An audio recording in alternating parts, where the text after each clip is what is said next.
Hello, my name is Simon Bell.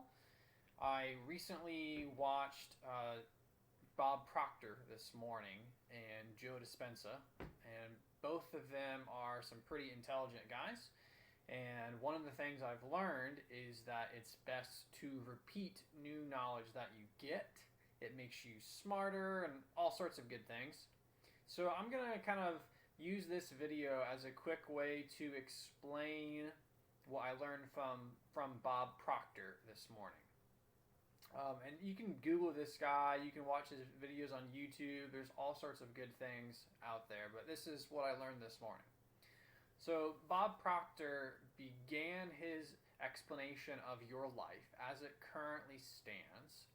He said, what is the biggest problem for people in their life?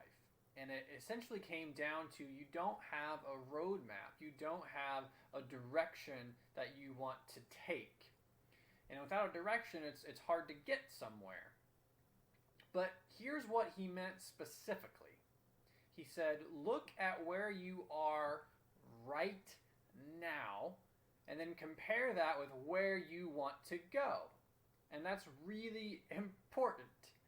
And it's simple, but a lot of times we overlook it. Zig Ziglar likes to say that sometimes it's nice to have no direction, but without any direction, your car is going to go nowhere. You're not going to get to Florida. You're not going to see the beach. You're not going to be able to ski down the mountain. If you don't have a direction that takes you somewhere, then you're just going to go in circles.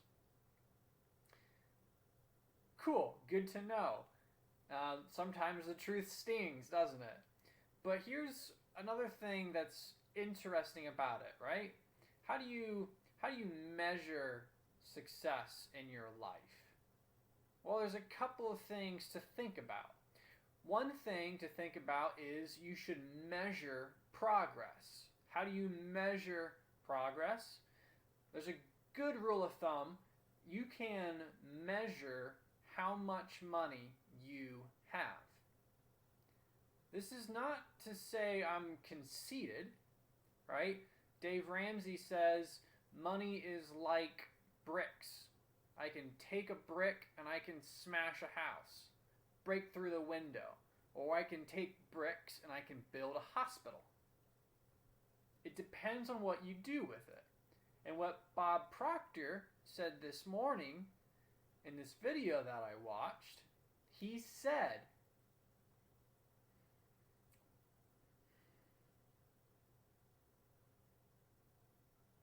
dramatic pause.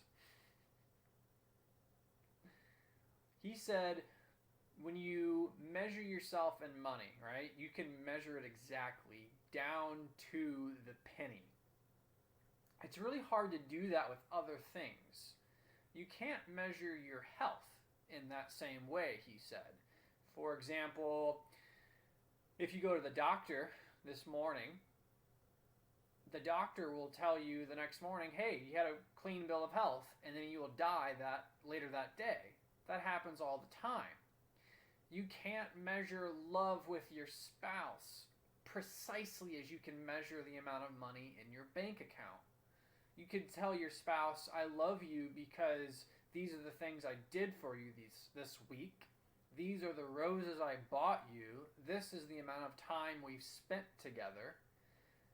But that's not going to convince your wife she loves you. You can't measure that. It's possible that people have great relationships and then they make a terrible mistake. I guess the real question is, why do you want to measure how much money you have in your bank account?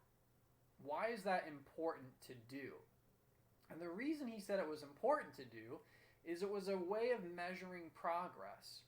If you're a bad person, and if you're given a lot of money, oftentimes you become an evil person.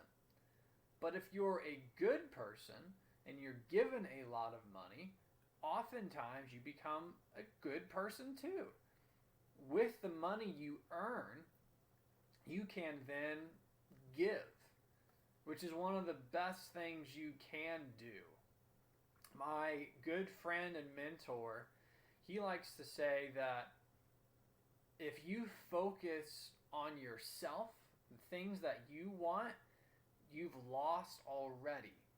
It's so much better to focus on others and the things they need and how you can fix them and help them and love them. The greatest desire of our hearts is to love and be loved. Many times we forget that. So try not to forget that. But back to Bob Proctor. He was telling this story to kind of drive the point home, right? He was saying you want to have goals, you want to get there, but here's the story he told, and this was beautiful. Apparently, Bob Proctor has given motivational speeches inside of prisons. Maximum security prisons. So he went to one prison one day, and he's given this speech, and at the back of the room there happens to be a violent offender who had shot someone and almost blew their head off.